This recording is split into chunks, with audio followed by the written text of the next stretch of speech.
Assalamualaikum warahmatullahi wabarakatuh. Nama saya Rian Hasan Aulia dari kelas 11 IPA 4. Saya akan presentasikan tentang penyakit hidrosefalus.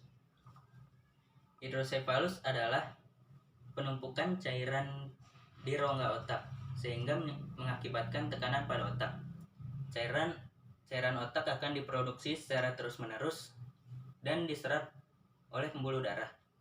Fungsinya adalah untuk melindungi otak dari cedera, menjaga tekanan pada otak, dan membuang sisa hasil metabolisme dari otak. Hidrosefalus terjadi jika produksi dan penyerapan cairan otak tidak seimbang. Penyebab dari penyakit ini adalah karena penumpukan cairan cerebrospinal di rongga otak sehingga mengakibatkan otak membengkak. Cairan ini akan mengalir melalui otak dan sumsum tulang belakang, lalu diserap oleh pembuluh darah. Jika tekanan cairan cerebrospinal yang terlalu banyak, maka akan merusak jaringan pada otak, sehingga mengakibatkan berbagai masalah terkait fungsi otak. Gejala penyakit ini terbagi menjadi dua, yaitu gejala pada bayi dan gejala pada orang dewasa. Gejala pada bayi ditandai dengan lingkar kepala yang semakin membesar dan munculnya benjolan lunak di ubun-ubun kepala. Selain itu, gejala lainnya adalah bayi akan rewel, mudah ngantuk, tidak mau menyusu, muntah, pertumbuhannya akan terhambat, dan kejang. Sedangkan gejala pada orang dewasa adalah sakit kepala, penurunan daya ingat, gangguan penglihatan, gangguan koordinasi tubuh, gangguan keseimbangan, kesulitan menahan buang air kecil, dan pembesaran kepala. Klasifikasi hidrosefalus terbagi menjadi 6, yaitu yang pertama adalah acquired hidrosefalus. Hidrosefalus ini biasanya disebabkan oleh cedera atau penyakit. Lalu yang kedua adalah hidrosefalus bawaan. Hidrosefalus ini biasanya disebabkan oleh kondisi yang sebelumnya berlangsung selama perkembangan janin atau sebagai akibat dari kelainan genetik. Lalu selanjutnya adalah hidrosefalus ex vacuo.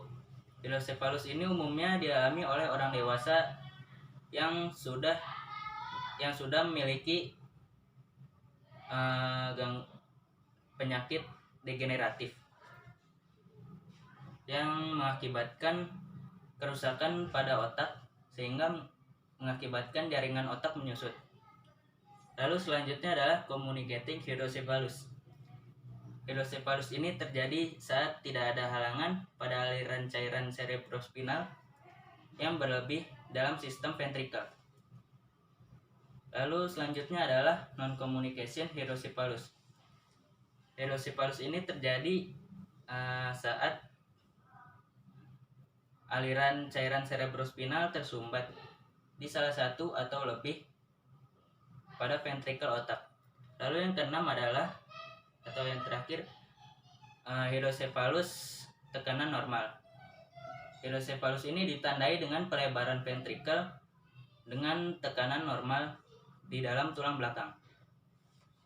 Lalu patofisiologi dari hidrosefalus adalah sebagian besar cairan cerebrospinal diproduksi oleh plexus choroideus dalam ventrikel otak. Lalu akan diserap melalui filus arachnoid dalam sistem vena seperti sinus venosus cerebral.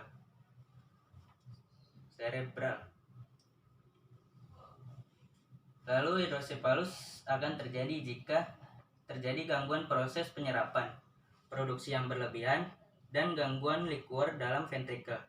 Gangguan ini juga dapat disebabkan oleh infeksi intrauterin. Lalu gangguan ini akan menyebabkan stenosis aqueductus sylvii yang akan menyebabkan terjadinya hidrosefalus non-komunikasi dan hidrosefalus komunikasi. Hidrosefalus ini akan menyebabkan pembesaran kepala yang jika terjadi pada bayi suturannya masih terbuka. Lalu lingkar kepala fronto-occipital masih membesar, suturan meregang dengan fontanel cembung, tegang dan menipis, sehingga vena kulit kepala sering terlihat menonjol. Pembesaran kepala ini akan menyebabkan tekanan liquor yang meningkat, sehingga terjadi nyeri kepala, mual dan muntah, dan terjadi gangguan rasa nyaman. Hipotrofi otot juga terjadi karena tekanan liquor yang meningkat. Lalu akan mengakibatkan kelainan neurologi, sehingga terjadi kejang dan gangguan motorik. Selain itu, kelainan neurologi juga dapat mengakibatkan penurunan kesadaran dan bola mata terdorong ke bawah oleh tekanan dan penipisan supraorbita, sehingga gerakan bola mata tidak teratur. Lalu cara mengobati penyakit ini ada dua, yaitu yang pertama adalah dengan operasi pemasangan SAN. SAN adalah selang khusus yang dipasang di dalam kepala untuk mengalirkan cairan otak ke bagian tubuh lain agar mudah terserap ke dalam aliran darah. Bagian tubuh yang dipilih untuk mengalirkan cairan otak adalah rongga perut. Lalu yang terakhir adalah endoscopic third ventriculostomy. Operasi ini dilakukan dengan membuat lubang baru di dalam rongga otak agar cairan di dalam otak bisa mengalir keluar. Terima kasih. Wassalamualaikum warahmatullahi wabarakatuh.